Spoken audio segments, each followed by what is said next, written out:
수지, 신시, 광명당 한 다음에 이제 수지, 심시, 신통장 하는 부분이 나옵니다. 이 대비주를 독송하고 이 마음 공부를 하고 이제 수행을 하고 공부를 했을 때 그 공부하는 이 법을 수지하는 몸은, 또 다란이를 수지하는 몸은 광명의 깃발이 되고, 또한 이 법을 수지하는 마음은 또 대비주를 수지하고 법을 수지하는 마음은 신통의 보고가 된다. 신통의 곳간이 된다. 이제 신통한 어떤 창고가 된다. 이런 이야기거든요.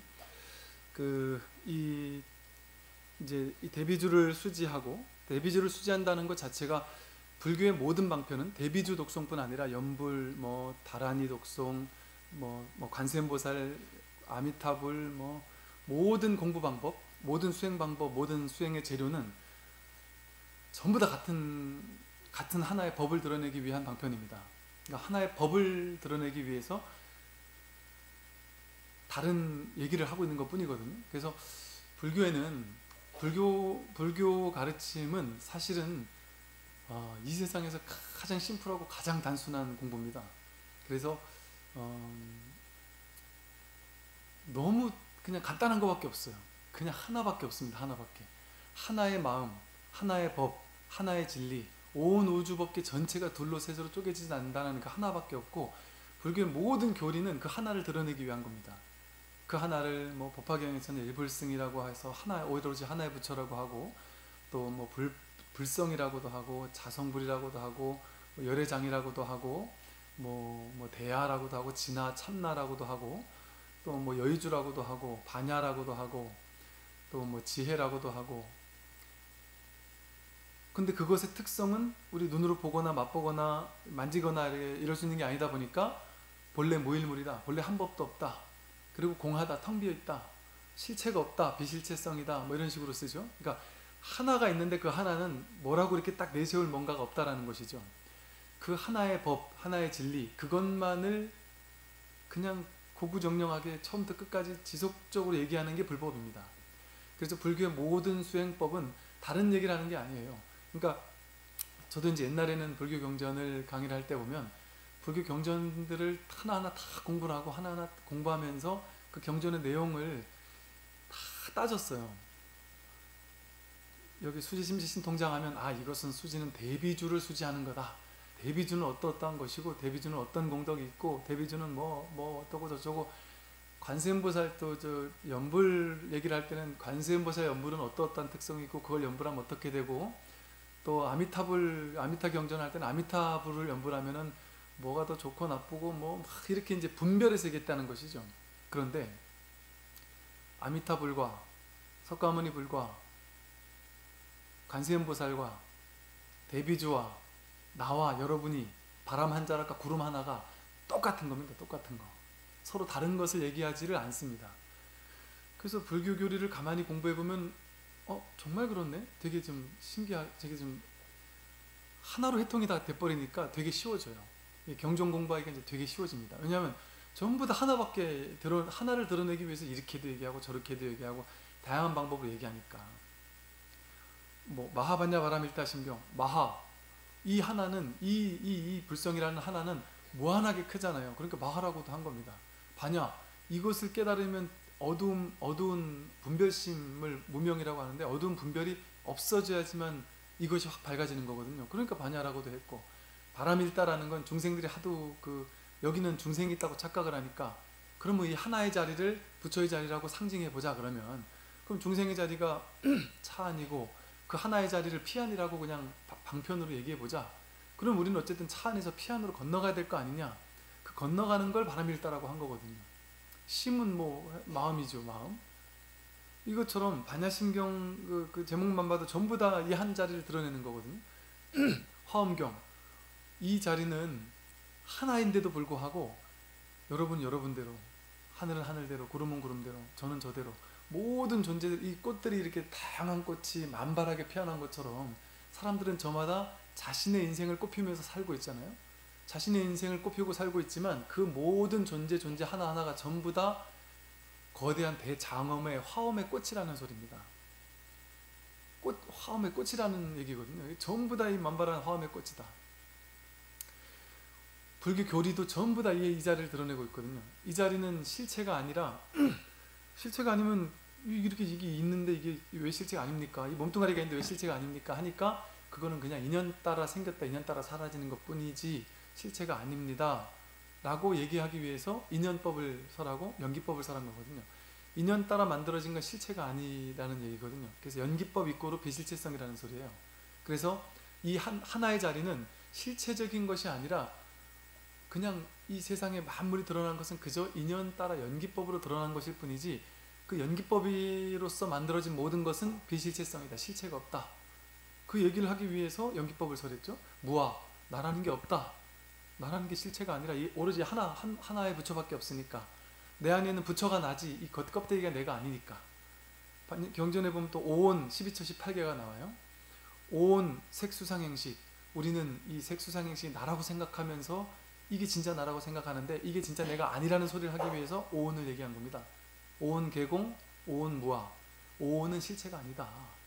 오온이 내가 아니다. 그 이면에 진짜 하나의 참부처가 있다는 얘기를 하기 위해서 오온을 얘기했고 12처 18개도 마찬가지예요. 여기 아니비서신의가 있고 바깥에 색성의 미촉법이 있으니까 그게 접촉하니까 의식이 일어나지만 이 안에 있는 육근도 공하고 육경도 공하고 이 육식이라는 분별심도 다 공하다라는 얘기를 하기 위해서 이 12처 18개를 설한 거죠. 우리는 눈으로 보면 진짜 있다고 생각하지 공하다고 생각 못 하잖아요. 내가 직접 이렇게 접촉하니까 아니비서신의 신근으로 직접 이렇게 접촉을 하니까 이게 진짜 있다고 여기잖아요. 그러니까 즉 우리가 진짜 있다고 착각하는 이유는 이 삼라만상이 진짜 있다고 착각하는 이유는 육근이 육경을 접촉한다라는 인연 따라 일어난 의식을 가지고 진짜라고 믿기 때문이다. 그러니까 이 몸뚱아리가 있다고 진짜 내가 아니다. 그 얘기를 설하기 위해서 또 눈으로 본다고 해서 보는 내가 진짜 있는 게 아니다. 귀로 듣는다고 해서 이게 진짜 내가 있어서 듣는 게 아니다 라는 얘기를 하기 위해서 무아를 뒷받침하기 위해서 뭐 육근, 육경, 12처, 18개를 설했죠. 삼법인도 마찬가지입니다. 세 가지 진리의 도장 항상 하는 게 없다. 모든 것은 항상하지 않고 변화한다. 재행무상이다. 재본무하다. 나라는 실체가 없다. 그러니 이걸 진짜로 알고 착각하고 사는 사람은 일체 괴고일 수밖에 없다. 그런데 이 사실을 딱 깨닫고 나면 열반적정이 그대로 드러난다. 열반적정이 뭐냐? 바로 이 하나의 진실이거든요. 열반이라고 말할 수도 없고 열반이라는 말도 뭐예요? 뭐가 있다는 얘기가 아니라 열반은 훅 불어 끈다는 얘기거든요. 즉 뭐를 불어 끄느냐 하면 우리 마음속에 탐진치 삼독의 불길이 막 치솟고 번뇌 망상의 불길이 치솟고 막 욕심과 집착의 불길이 치솟으면서 인생을 산다는 거죠. 남들이 조금만 마음에 안 들어도 확 화를 내고 뭐가 좋은 게 있으면 내 걸로 확 갖고자 하는 마음이 치솟고 이게 불길처럼 내 안에서 치솟는다는 거죠. 그런데 그 번뇌의 불길, 탐진치 삼독의 불길을 훅 불어 꺼버리면 아무것도 없잖아요. 아무것도 없다는 얘기입니다. 열반이라는 말이 훅 불어 끈다는 얘기거든요. 그 니르바나. 그러니까 번뇌 불길을 다 불어 끄니까 아무것도 없어지는 거, 아무것도 없고 오로지 하나의 법만이 남는 것이죠. 근데 그것도 하나의 법이라고 얘기해도 틀립니다. 그 하나의 그냥 방편으로 하는 말이지. 열반이라고 해도 틀리고 반야라고 해도 틀리고 해탈이라고 해도 틀리고 다 틀리지만 그래서 불교 경전에서는 모든 불교에서 말하는 말은 가명일 뿐이다. 가짜로 만든 방편의 이름일 뿐이다 라고 얘기했죠. 그래서 그 해탈도 마찬가지입니다. 해탈은 무슨 뜻이냐면 해탈이란 말 자체가 묶인 것에서 벗어나게 해준다는 게 탈출하게 해준다는 소리입니다. 해탈.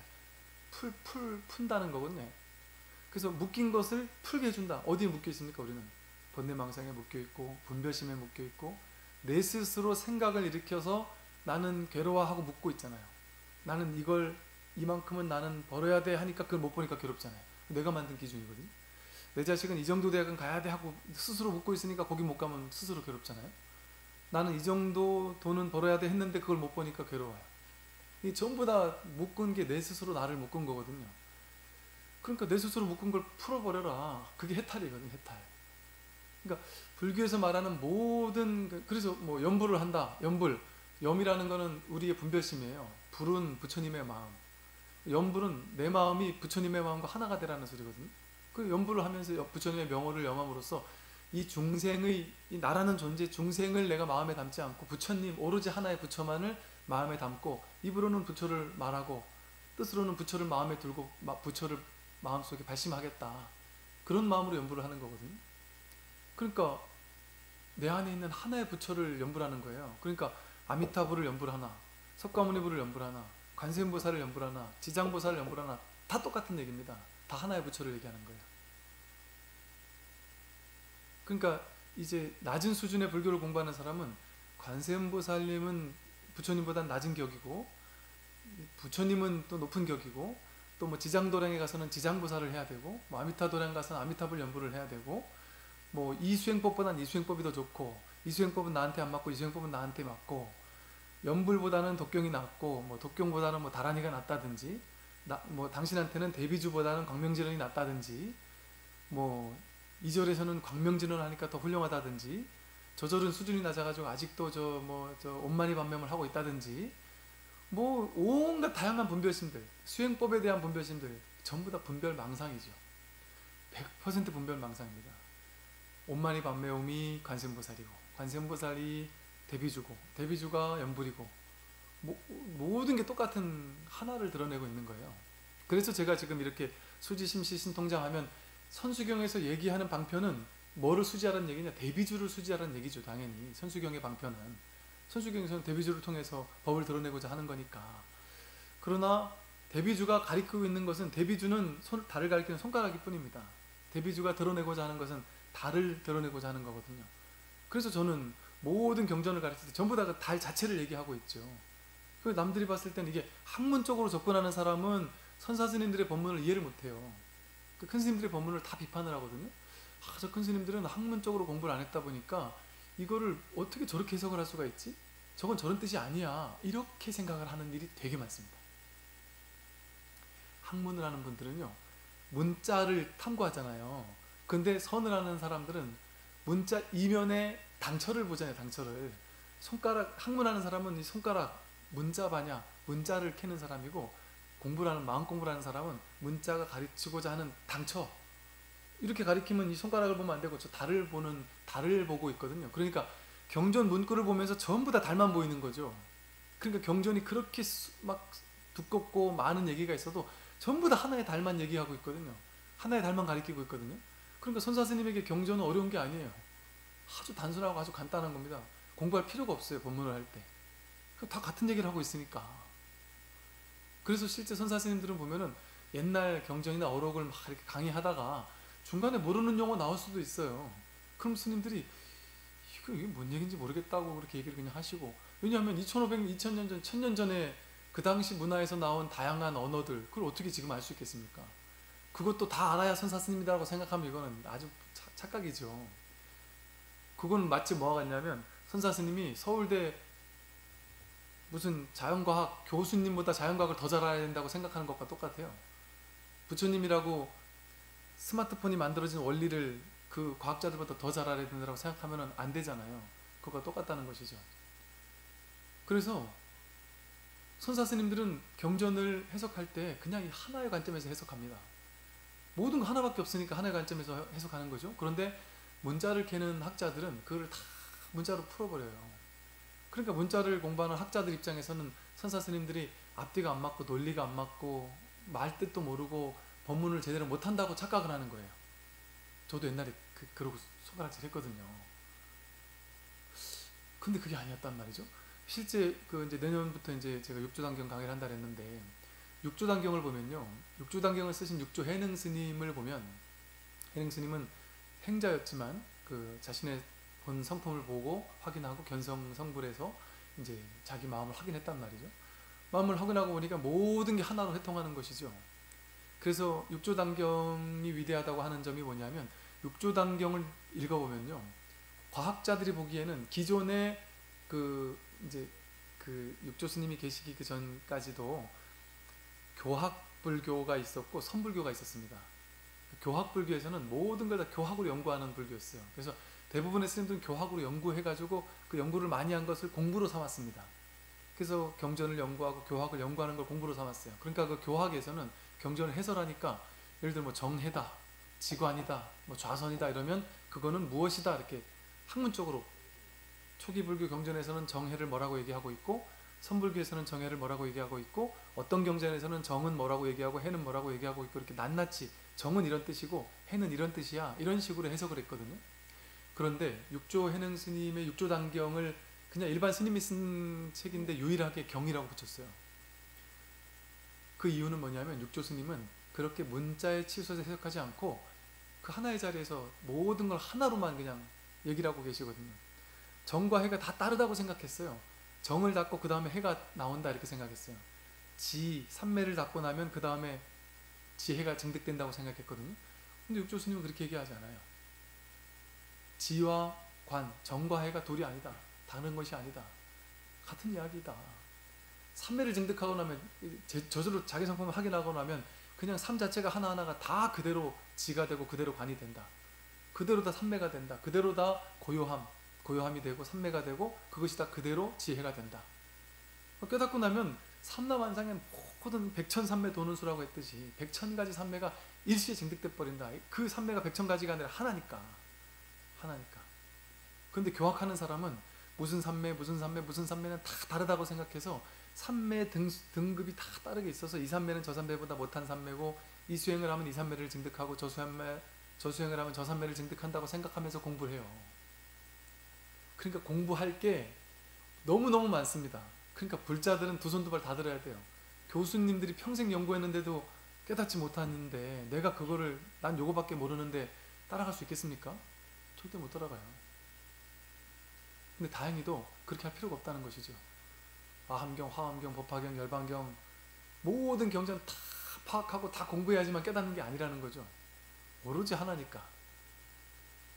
그래서 이 사실을 아는 많은 스님들은 이제 이렇게 저한테 제 대학교 도반한 친구가 있었는데요.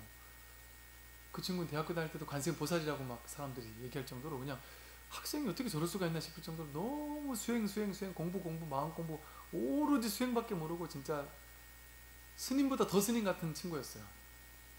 너무 어떻게 저렇게 사람이 저럴 수 있을까 싶을 정도로 되게 참 신기하다 싶을 되게 본받을 점이 많은 친구였어요. 근데 그 친구가 졸업한 이후로 한 번도 본 적이 없죠. 한 10년쯤 지났나? 졸업하고 나서 한 10년쯤 지났을 때 저한테 10년 만에 전화를 해서 내가 드디어 지금까지는 헛 공부를 했는데 참된 스승을 찾았다. 그걸 이제 저한테 알려주더라고요. 그때 이제 전화 한번 왔었어요. 그러고 나서 지난달에 두 번째 전화가 왔습니다. 또 한 10년이 넘었는데 또 한 번 전화가 왔어요. 어떻게 제 전화번호 알아가지고 그러고 이제 저한테 한 얘기가 그때는 진짜인 줄 알았는데 그 약간 부족했다. 그 스승은 참 약간 부족했다. 그러면서 이 공부가 진짜인 것 같다 하면서 뭔 공부가 진짜인데 했더니만 본인이 지금까지 뭐 윗바사나 뭐 연불 뭐 온갖 수행법 다 다니고 다 찾아내고 했는데 야 그게 이제 와서 내가 보니까 그건 다 방편 찌끄레기들이고 진짜로 우리가 진짜 공부하는 데 있어서 바른 법을 딱 드러내는 데는 가나선도 아니고 딱 조사스님들이 했던 그 조사선 이렇게만 얘기하면 사람들이 다들 오해를 해서 그냥 선이라고 생각해서 오해를 해가지고 가나선이라고 생각해서 그냥 콧방귀 끼기가 쉬운데 사실은 그 원류가 되는 그 육조 해능 스님이 그 원류가 되는 그 선이야말로 진정한 공부라 정말 그 공부가 진짜다 이런 얘기를 막 열변을 토하면서 하더라고요. 그래서 내가 너가 진짜 이렇게 한 10년 20년 만에 연락이 와가지고 이런 얘기를 하니까 너무 반갑다. 그리고 이게 이제 공명인 것 같다. 이게 이제 같은 파장끼리 공명을 하잖아요. 야 이게 공명인 것 같다. 내가 너한테 정말 해주고 싶었던 말이 지금 너가 나한테 했던 그 얘기다. 그랬더니 되게 반가워하면서 이제 그렇게 얘기를 하던데 그것과 같은 거죠. 10년 20년 우리는 돌고 돌아서 이 하나 본래는 하나밖에 없었는데 다 여기 기웃 저기 기웃. 그래서 큰 스님들은 뭐라고 얘기하는지 아세요? 온갖 수행법들 있잖아요. 온갖 수행법들 온갖 방편들을 가차없이 내려치거든요. 왜냐하면 중생들은 그 수행법에 집착을 하고 있으니까 집착을 깨주기 위해서 가차없이 내려쳐서 참된 스승은 모든 방편에 치우쳐 있는 중생들에게 방편에 집착하고 있는 방편에 집착하는 마음을 과감하게 깨뜨려주는 게 참된 스승이다 이럽니다. 올해 2017년 우리나라를 대표하는 사자성어 발표를 했대요. 뭐였습니까? 파사현정이더라고요. 또 몇 년 전에도 그거 했는데 파사현정이 대승불교의 깨달음에 이르는 핵심이 되는 길이 파사 현정입니다. 파사, 삿된 것을 깨뜨리기만 하면 된다. 그러면 저절로 바른 게 드러난다는 겁니다. 방편에 치우친 삿된 마음, 분별심에 치우친 삿된 마음만 깨뜨리기만 하면 법은 저절로 드러나요. 왜? 이미 드러냈기 때문에. 이미 부처기 때문에. 부처를 우리가 분별 망상으로 뒤덮고 있기 때문에 부처가 드러나지 않았던 것이지 부처가 없었던 것은 아니기 때문에 그런 것이죠.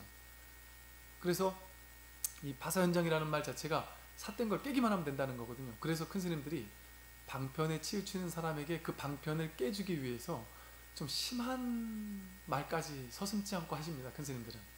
저 같은 저 조그만 스님들은 차마 그렇게까지는 여러분들이 충격받으실까봐 얘기를 못하는데, 그리고 그 수행법이 옳다고 막 오랫동안 집착하고 10년 20년 공부했던 사람이 그거 아니다라고 얘기하면 발끈하고 화를 내거든요.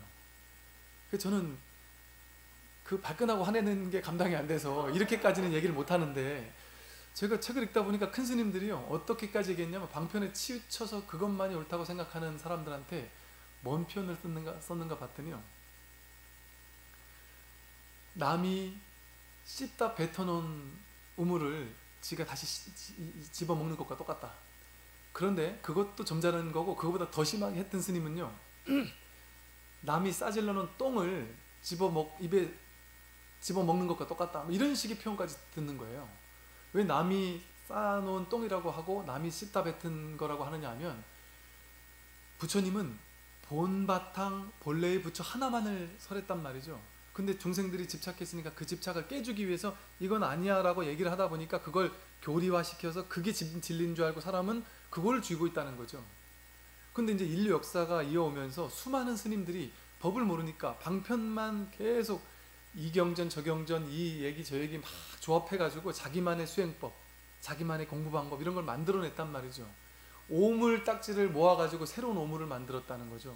그러니까 남들이 씹어 뱉어놓은 오물밖에 되지가 않고 남이 싸놓은 소화도 제대로 되지 않은 똥과도 같다, 그런 식의 표현을 드는 겁니다.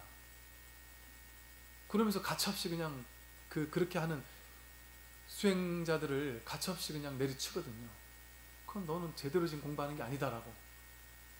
그래서 사실은 이게 선이 어렵다라는 게 자상하게 얘기하기보다는 제대로 공부할 사람만 오라는 겁니다.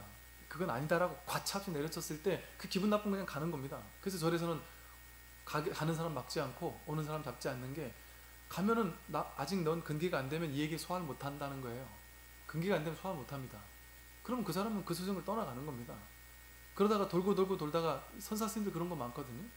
돌고 돌다가 나중에 자기가 공부가 어느 정도 되고 보니까 처음에 가서 내가 콧방귀 끼고 이분은 진짜 스승이 아니라고 생각했던 그분이야말로 진짜 스승이었구나 라는 걸 10년, 20년, 30년 만에 깨닫고 다시 그 스승에게로 돌아갔더니 이분이 열반에 계시고, 이런 일들이 많이 있다는 것이죠.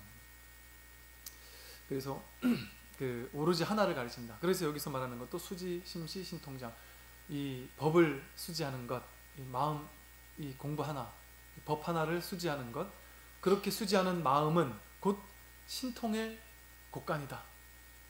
신통이라고 하니까 뭐 이렇게 신통방통한 어떤 신통력을 얘기를 하는 줄 아는데, 그런 신통력이 아닙니다.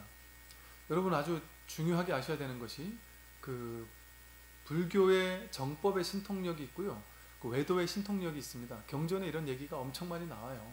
그런데 많은 불자들은 외도의 신통을 신통이라고 착각을 하고 살아요. 여기에서 벽 뒤를 이렇게 봐야 되는 게 신통인 줄 압니다. 그 딴 사람들의 마음을 읽는 게 신통인 줄 알아요. 그게 타신통인 줄 알아요. 그리고 실제 축지법을 써가지고 막 이렇게 가야 되는 줄 알고, 그거는 외도의 신통력입니다. 외도의 신통력. 불교 경전에도 신통자제한 이야기들이 나오는데, 불교에서 말하는 신통자제함은요, 오로지 하나라는 그 사실을 방편으로 설하기 위한 신통을 얘기해요.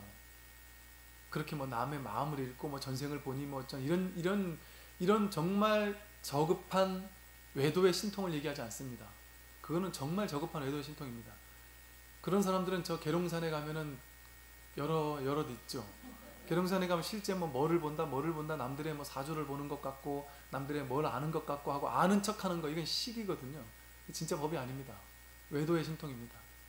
불교의 신통은 뭐냐면 마치 유마경에서 나오는 그 유마거사의 신통과도 같은, 유마거사는 이렇게 가로 세로 뭐 한 한 평 정도밖에 안 되는 아주 좁은 방이 방장실에 딱 앉아가지고 그 좁은 방 안에 8만 4천여 명이 넘는 무수히 많은 온갖 천상신들을 다 끌어모아 놓고, 근데 그 천상신들이 그냥 좁게 앉는 게 아니라 아주 넓고 편한 의자에 편안하게 다 앉아있고도 자리가 남는다, 이런 표현을 쓰거든요. 이제 이런 표현이 뭐냐 하면, 이게 이제 그 신통력이 대단하네요, 이게 신통력이 실제 그렇다는 얘기가 아니라, 이 얘기가 뭐냐면 일직일체 다지기라는 거예요. 일미진중 함시방이라는, 한 티끌이고 우주 전체가 다르지 않다는 거예요. 내가 있는 이 자리가 온 우주 전체를 머금고 있다는 겁니다. 일미진중 함시방. 오로지 하나는 이 손톱 밑에 때가 온 우주 전체가 둘이 아니니까, 내가 바로 부처고 내가 바로 온 우주와 둘이 아니기 때문에, 그래서 그것을 상징하기 위한 방편의 말이 어떤 불교에서 말하는 신통이거든요. 그래서 이 신통을 제대로 알아야 되는 이유가 있습니다. 첫째, 제대로 잘못 알게 되면 외도의 신통을 행하는 사람들을 야 대단하구나 생각해서 그 삿된 사이비들을 쫓아가게 돼요. 그래서 아주 뭐 돈도 날리기도 하고, 그런 사람 저는 워낙 많이 봤으니까 그러기도 하는 문제 때문이고, 또 한 가지는 삿된 신통이나 신통자제함 이런 것들을 도라고 착각하면 그 사람은 도를 얻을 수가 없습니다. 완전히 얻을 수가 없습니다. 왜냐하면 내 목표점이 그런 온갖 신통자제한 사람을 대단하다고 보고 그런 것을 추구할 거 아니에요. 그런 것을 추구하는 한 내가 인광보, 추구하는 바를 얻게 되는 게 인광보거든요. 추구하는 대로 이루어집니다. 내가 신통을 추구하면 신통이 생겨납니다. 근데 신통은 병입니다. 병. 신통은 병이에요, 진짜로. 평범한 것이 도예요. 신통자제한 건 병입니다. 팅야탄 스님은 팅야탄 스님 한 말이 아니에요. 중국 선사 스님이 한 말이지 사실은. 물 위를 걷는 것이 신통이 아니라 땅 위를 걷는 것이 신통이라고 했습니다. 물 위를 걷는 그거는 병자예요, 병자. 본인이 진짜 만약에 물을 걷는다면 뭔가 문제 있는 거 아니에요? 우리랑 다른 뭔가 평범하지 않은 거 아니에요? 진짜 깨달음, 진짜 도는 지극한 평범함입니다. 평상심이 도. 그래서 옛날 선사 스님들 보면 제자들이 찾아왔다가 자기가 근기가 안 되는 제자들은 다 떠나버려요. 제가 예전에 찾아뵀던 어떤 그 도스님도 제가 가서 이 법문을 좀 해달라고 막 얘기를 했더니 저를 자꾸 이렇게 꼬치꼬치 캐묻더라고요. 그래서 왜 그런가 했더니 우리가 일반적으로 정통이라고 얘기하는 선방의 스님들은 나한테 안 오고 와도 얘기 한두 번 들어보고 내 법문 한두 번 들어보고 그냥 꽃방 끼고 간다는 거예요. 그냥 수행하지 말라고 하니까, 앉아있는다고 그게 공부가 아니다라고 얘기를 자꾸 하시니까 아 이분은 도인이 아니구나 하고 가버린다는 거예요. 그러면서 내 법문을 들어봤냐고 해서 아이 당연히 들어봤습니다 했더니, 야 내 법문을 듣고도 이렇게 오는 거 보면 너무 참 희한한 애라 그러면서 이제 당신이 사인해가지고 성불 하라고 하면서 이렇게 책도 주시고 하셨는데 어록들을 주셨죠. 근데 그것과 똑같습니다. 내가 근기가 안 되면 그 평범한 지극히 평범한 도를 보고도 팩 돌아버려요. 너무 평범하니까 도가 아니라고 생각해요. 이렇게 생각하니까 바른 법, 바른 스승을 만날 수가 없습니다. 그리고 내가 추구하는 바가 있는 그대로 완전한 평범함이 아니기 때문에 그 사람들은 신통 방통한 것만 찾아다녀요. 그것이 진정한 신통이 아니라는 사실을 알아야 됩니다. 진짜 신통한 것은 이미 여러분이 제가 이렇게 말하는 이 소리를 듣는다는 그 자체가 신통한 거예요. 길을 걸을 수 있다는 게 신통한 것이고, 저를 이렇게 볼 수 있다는 이것 자체가 신통한 겁니다. 그래서 이 수지하는 마음 그 자체가 신통자제한 겁니다. 이 법을 수지한다는 그 자체가, 일반 중생들은 법을 수지하지 못해요. 법에 관심을 두지 않습니다. 발보리심, 발안욕따라 삼맥삼보리심을 내지 않습니다. 마음속에 내가 법을 깨달아야 되겠다는 이 간절한 발심을 내지 않아요. 그 일상적인 사람이죠. 신통한 사람이 아닙니다. 그런데 이 수지심, 이 법을 수지하겠다라는 마음을 지닌 사람은 그 사람 자체가 바로 신통방통한 법의 곡관과도 같아요. 왜냐하면 내가 법을 간절히 발심하기만 하면 내 안에 본래 있던 법이 드러나기 시작하기 때문에 저절로 드러나기 시작합니다. 저절로 작동하기 시작합니다. 공부가 저절로 되어가기 시작한다. 왜냐하면 내 안에 부처가 있기 때문에 내가 발심만 하면 내 안에 있는 부처가 내 공부를 저절로 이끌어가기 시작한다는 것이죠. 그래서 내가 공부한다 이거는 안 됩니다. 그래서 큰 스님들 법문에 이런 얘기 많아요. 내가 열심히 갈고 닦아서 부처되지 않은 사람은 부처될 수 없다. 그 생각을 놓기까지는 부처될 수 없다 그래요. 내가 하는 건 아닙니다. 내가 하는 거는 아상이잖아요.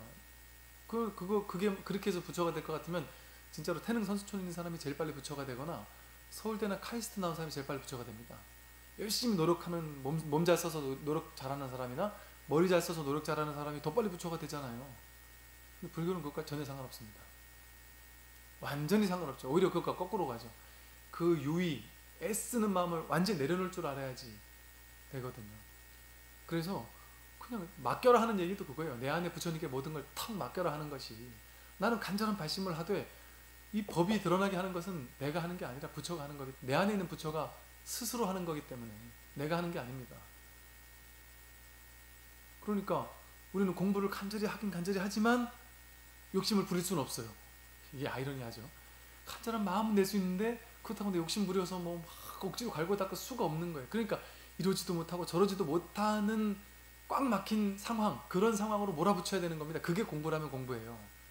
근데 그게 뭐 열심히 해야지만 됩니까? 그건 간절한데 지금 다 그러시잖아요. 사실 법을 깨닫고 싶은데 뭔 얘기인지 모르겠잖아요. 저놈의 우리 원강사 주지법사님은 딱 정해가지고 요거 해라 이런 얘기를 안 하니까 뭘 하라는 얘기가 없으니까 요것만 하면 됩니다 이렇게 얘기를 해줘야 여러분은 쉬운데, 요것만 하면 된다는 얘기는 없고 그냥 법에 대해서만 자꾸 얘기하니까 뭐 어쩌라는 거야 도대체. 아 짜증나 죽겠네. 이렇게 짜증이 나고 답답하고 궁금하고 모르겠는데 그런데 뭔가가 있는 것 같아. 그러니까 이제 자꾸 오게는 되는데 근데 뭔지 확연히 모르겠다. 이게 공부 제대로 하는 거라니까요. 그래서 이렇게 이런 상황으로 몰아붙이는 것이 그게 화두예요. 화두. 근데 화두는 지금 화두는 그 화두를 너무 수행법처럼 이렇게 가져오다 보니까 많이 왜곡이 되었어요. 그래서 사실 초창기 화두는요, 화두를 딱 지금 내가 누구인지, 나의 본성이 무엇인지, 하나의 부처가 누구인지를 궁금해해라 이먹고 하고 궁금해하라는 거예요. 그런데 그거 할 때 주의점이 막 열 몇 가지가 엄청 많이 나옵니다. 근데 그 주의점을 지금 다 그 주의점을 잊어버리고 주의점대로 안 하고 있으니까 안 되는 것이죠.